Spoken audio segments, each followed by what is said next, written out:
JBL Infinity ගන්න ඔයාගේ සල්ලි මදිද? හොඳ වැඩකට හොඳම භාණ්ඩයක් ඕනේද? මෙන්න හොඳම එකක්. අපි යමු අද වීඩියෝ එකට.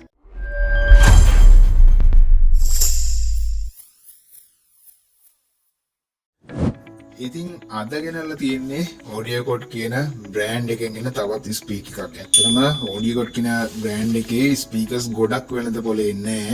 වර්ග 3ක් විතර වගේ තමයි තියෙන්නේ. 12 inch 6x9 6 වගේවා තමයි ඇත්තටම වෙනද පොලේ ඔයගලන්ට බලන්න හම්බෙන්නේ. ඉතින් ඒකෙත් 6x9 එක තමයි අපි අද මේ රිවිව් එකට ගෙනල්ලා තියෙන්නේ. ඉතින් මේක මෙතන ලෝගෝ එක ඔයගලන්ට පේනවා. මේක බ්‍රෑන්ඩ් නේම් එක Audiocord කියන බ්‍රෑන්ඩ් නේම් එක ඉස්සරහින්ම තියෙනවා. ඒ වගේම මේකේ මොඩල් එක විදියට තියෙන්නේ AQ-CX691GX කියන 619 ස්පීකර්. ඇත්තටම මේක GX series කියලා කියනවා. ඉතින් ඇත්තටම ඒ විස්තර ටික තමයි ඔයගලන්ට මේ බොක්ස් එකෙන් පේනවා. මේකේ maximum power එක watt 400 ඕක විතර තමයි තියෙන්නේ. ඉතින් මේකේ ගොඩාක් ලොකු දේවල් ඔයගලන්ට බලා ගන්න හම්බෙන්නේ නැහැ.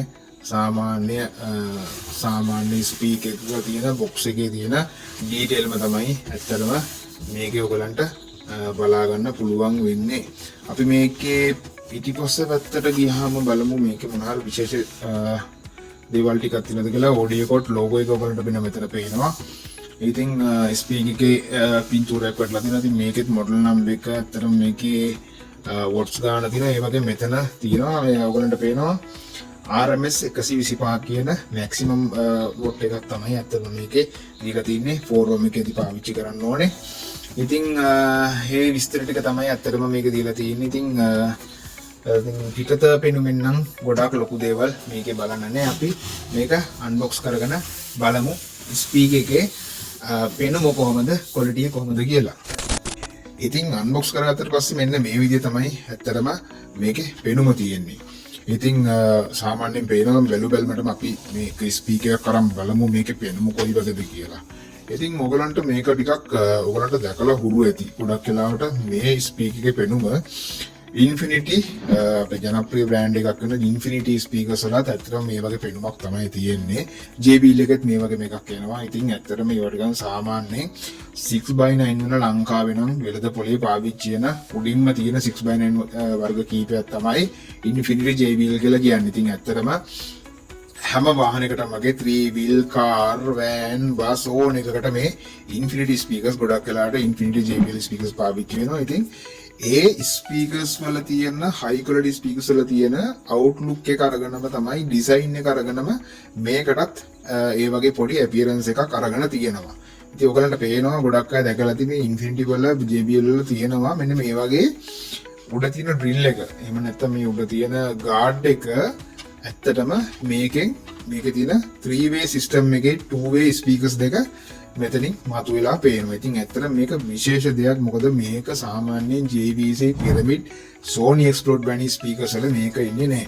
ඉතින් මේක ඇත්තටම අර සාමාන්‍යයෙන් original speakers වලට ආපු විශේෂ අලංකාරයක් දැන එක විශේෂ කරන්න තමයි ඒගොල්ලෝ ඒ වගේ ෆීචර් එකක් දීලා තියෙන්නේ. ඉතින් මේ ස්පීකරට ඒ අලංකාරයම ඒ ඩිසයින් එකම ගොඩක් වෙලාවට පාවිච්චි කරලා තියෙනවා. ඉතින් මේකේ ඉස්සරහ පෙනුමෙන් ගත්තම ඔයගලන්ට පේනවා මේකේ Audiocord කියන බැජ් එක ලෝගෝ එක මෙතන තියෙනවා. ඉතින් අපි මේකේ drill එක පොඩ්ඩක් පැත්තකින් තියලා බලමු. ඉතින් ඔයගලන්ට බැලුවෙලමට පේනවා මෙන්න මේ ඉස්සරහා මේකේ මේ 2-way system එක. ඇත්තටම මේ ස්පීකර් එකේ වටිනාකම තියෙන්නේ මෙන්න මේ 2-way system එකේම තමයි. ඉතින් මොකද මේකේ තියෙන clarity ගතිය තමයි ඇත්තටම මේ ස්පීකර් එකේ මේ මොඩල් එක ජනප්‍රිය වෙන්න විශේෂම හේතුවක් වුණේ. ඉතින් මේක ගත්තාම සාමාන්‍යයෙන් අපි දැකලා තියෙන JVC Pioneer speakers වලට වඩා නම් මේකේ කෝන් එකේ පොඩි වෙනසක් තියෙනවා. ඒක පොඩි අතර තේරෙනවා. පොඩි වෙනම පොඩි ඩිසයින් එකක් තියෙනවා සහ මැටීරියල් එකෙත් වෙනසක් තියෙනවා. ඉතින් අනික් ඒවා නම් මේකේ තියෙන සරවුන්ඩ් එක මේ ඔක්කොම නම් සාමාන්‍ය විදිය තමයි තියෙන්නේ. ඉතින් මේකේ ඔයගලන්ට පේනවා ඇති මෙතන පොඩි කන්ඩෙන්සර් එකක් තියෙනවා 2-way system එකට අදාළව. ඉතින් මේවා ටිකක් high end videos විදිහට තමයි ඇත්තටම හඳුන්වන්න පුළුවන්. මොකද මේවා තියෙන clarity ගතිය මේකේ තියෙන videos වල තියෙන ඇත්තටම පැහැදිලි ගතිය තාම සෑහෙන වැඩි. ඉතින් මේකේ පිටිපස්ස පෙනුමට ගත්තාම ඔයගලන්ට පේනවා මෙතන ඔඩියෝ කෝඩ් ස්ටිකර් තියෙන මේ ලෝගෝ එකත් එක්කම මොඩල් නම්බර් එක සාමාන්‍ය පීක් පවර් එක ගහලා තියෙනවා. ඉතින් මැග්නට් එකත් ඇත්තටම ගොඩාක් ලොකු මැග්නට් එකක් නෙවෙයි සාමාන්‍යයෙන් ඕගොල්ලෝ දැකලා තියෙන JVC ලොකු මැග්නට් පයින් සාමාන්‍යයෙන් පිරමිඩ් ලොකු මැග්නට් තරම් නම් මේ මැග්නට් එක ලොකු නෑ. ඒ වගේම කියන්න ඕනේ ගොඩක් ඔය ඔරිජිනල් ස්පීකර්ස් වල අපි හිතන තරම් සාමාන්‍යයෙන් ලොකු මැග්නට් එකක් එන්නේ නැහැ. සාමාන්‍යයෙන් සරිගිතු ප්‍රමාණය මැග්නට් එකක් එන්නේ. මේකෙදි මේකේ බේස් එකට මේකේ තියෙන පවර් එකට මේ මැග්නට් එක ලොකුවට බාධාවක් වෙන්නේ නැහැ. මේක මේ මැග්නට් එක මේකේ අදාළ කාර්යය කරගන්න හොඳටම ප්‍රමාණවත් ඒ ක්වොලිටි එක ආරක්ෂා කරන්න ඒ මැග්නට් එක ඇත්තට මේ මැග්නට් එකේ තියෙන තාක්ෂණය ඒගොල්ලෝ හරියාකාරව දීලා තියෙනවා. ඉතින් මේ දේවල් තමයි ඇත්තටම මේකේ පිටිපස්ස පෙනුමින් ඕගලන්ට මට පෙන්වන්න තියෙන්නේ. ඉතින් මේක ලොකු දේවල් නෑ. මේකේ පෙනුම සයිඩ් එකේ ස්ටිකර් එකක් තියෙන මැග්නට් එකේ ඒක ලෝගෝ එක තියෙන. ඉතින් මේක ගොඩක් බේසික් ස්පීකර් එකක්. නමුත් මේකේ තියෙන ක්වොලිටි එක මේකේ තියෙන සරවුන්ඩින් වල මේකේ තියෙන වොයිස් වල තියෙන ක්ලැරිටි ගතිය තමයි ඇත්තටම මේ ස්පීකර් එකේ තියෙන විශේෂත්වය. ඉතින් ඒක නිසා තමයි ඇත්තටම මම මේක රිවිව් කරන්න ගොඩක් වෙලාට ගේන්න හිතුවේ.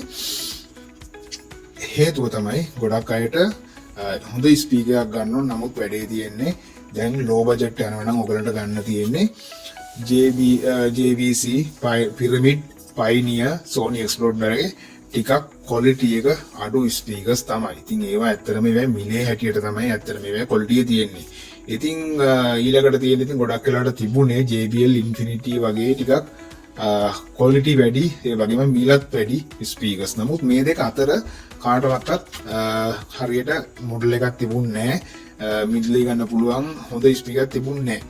ඉතින් ඇත්තටම ඒ කාලේ තමයි ගොඩක් වෙලාට දැන්ට අවුරුදු කීපයකට අවුරුදු 3කට 4කට කලින් ඇත්තටම මේ ඔඩියෝ කෝඩ් බ්‍රෑන්ඩ් එක වෙළඳපොළට ආවේ. ඒකත් එක්කම ගොඩක් ජනප්‍රිය වුණා සාමාන්‍යයෙන් මෙන්න මේ 6x9 එක. මොකද හේතුව සාමාන්‍යයෙන් JBL වගේම Infinity වගේ ස්පීකර්ස් වල ක්වොලිටිය ගොඩක් ළඟින් යන්න පුළුවන් විදිහේ ස්පීකර් එකක් විදිහට මේක ගොඩක් අය පාවිච්චි කරා. ඉතින් ඒක නිසා ගොඩක් ෂොප් වල මේක ස්ටොක් තිබුණේ නැහැ. එනකොටම ගොඩක් අය මේක ඕඩර් කරනවා මේක ඉවර වෙනවා. ඉතින් ඒක නිසා ඇත්තටම මට රිවිව් එකකටවත් ස්පීකර් එකක් ගන්න පුළුවන්කමක් තිබුණේ නැහැ. ඉතින් කොහොම හරි ඊට පස්සේ මට ස්පීකර් එකක් හම්බුණා. ඉතින් ඒක නිසා මම හිතුවා මේ ගැන ඔයගලන්ට කියන්න ඕනේ කියලා. මොකද සාමාන්‍යයෙන් හොඳ තත්ත්වයේ සෙටප් එකක් කරනවා නම් හොඳ සවුන්ඩ් එකක් ගන්න නම් මේ මිඩ් ස්පීකර් වොයිස් එක සාමාන්‍යයෙන් ඒක ඉතාම වැදගත්. මොකද නැත්තම් හයි වොලියුම් වලදී ඔයගලන්ට නොයිසස් එන්න ගන්නවා. ඉතින් මේ ස්පීකර්ස් වල ක්වොලිටිය බලපානවා ඒ නොයිස් එකට. ඉතින් ඒක නිසාම තමයි ගොඩක් වෙලාවට ටිකක් හයි බජට් එකේ අපි එහෙම නැත්නම් වියදම් කුල සෙටප් එකක් ගහනවා නම් ඔය Infinity වගේ JBL වගේ හොඳ ක්වොලිටි ස්පීකර්ස් පාවිච්චි කරන්න. මොකද හයි වොලියුම් වලදී නොයිස් එන ප්‍රමාණය ගොඩාක් අඩුයි.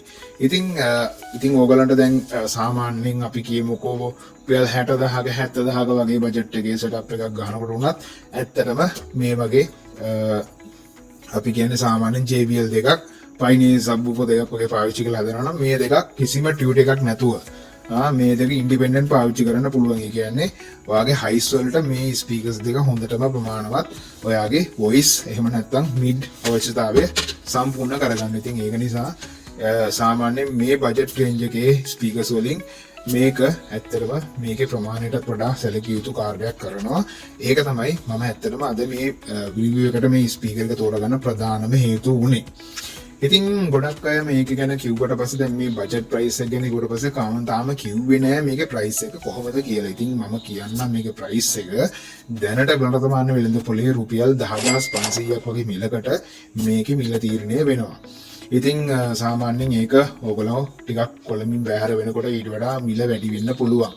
ගොඩක් වෙලාවට මේක 12000 12500 13000 යනවා. ඉතින් සාමාන්‍යයෙන් 10500ක් 11000ක් වගේ තමයි මිල ගොඩක් වෙලාවට මේක තීරණය වෙන්නේ. ඉතින් මේකේ ඉතින් වෙනද වගේම කියන්න ඕනේ ඉතින් මේක රිවිව් එක කරනාම සමහරක් අය මේකේ අයිටම් එක හොයන නිසා ඔයගලන්ට ස්පීකර්ස් සෙට් 3ක් 4ක් වගේ ගන්න පුළුවන්. ඊට වඩා ලොකු ප්‍රමාණයක් නෑ. ඉතින් කවුරුහරි කැමති කෙනෙක් ඉන්නවා නම් ගොඩක් වෙලාට මේකට කෝල් එකක් දෙන්න මගේ නම්බර් එක තියෙනවා. ගොඩක් වෙලාට මේකේ මිලදී ගන්න දේවල් වල මම මේක විස්තර මම ඩිස්ක්‍රිප්ෂන් බොක්ස් එකේ දානවා. ඒක නිසා ස්පීකර්ස් ගැන හෝ මේ රිවිව් එක ගැන මොකක් හරි ගැටලුවක් තියෙනවා නම් අනිවාර්යෙන්ම ඕගොල්ලෝ හැම වෙලාවෙම ඩිස්ක්‍රිප්ෂන් බොක්ස් එක බලන්න. මොකද වීඩියෝ එකේ වීඩියෝ එකට එකතු කරන්න තියෙන මොන හරි අමතර දෙයක් තියෙනවා හෝ මිලදී ගැනීමේ contact numbers, phone numbers, WhatsApp numbers ඒ ඔක්කොම මම ඩිස්ක්‍රිප්ෂන් බොක්ස් එකේ දානවා. ඒක නිසා ඔයගලන්ට එතනින් ඒ වගේ ප්‍රශ්න විසඳගන්න පුළුවන්. ඉතින් ඕක තමයි අද මේ වීඩියෝ එකේ මට ඔයගලන්ට කියන්න ඕනකම තිබුණේ. ඉතින් කොහොමද ඕගොල්ලෝ කවුරු හරි මේ වගේ ස්පීකර් පාවිච්චි කරලා තියෙනවද? එහෙම නැත්නම් මේ ස්පීකර් දා සෙටප් එකක සවුන්ඩ් එක අහලා තියෙනවද? ඉතින් ඕගොල්ලෝ මේක ගැන අදහසක් තියෙනවා නම් අනිවාර්යයෙන්ම කමෙන්ට් එකක් දාන්න. මීට වඩා දේවල් ඔයාලට තේරලා තියෙනවා නම් හෝ මේක හොඳයිද නරකයිද ඔයාගේ අත්දැකීම අනිවාර්යයෙන්ම කමෙන්ට් එකක් දාන්න. ඒ කමෙන්ට් මම ගොඩක් වෙලාට කියවනවා. මම ප්‍රශ්න තියෙනවට උත්තරත් අනිවාර්යයෙන්ම රිප්ලයි එකක් දානවා.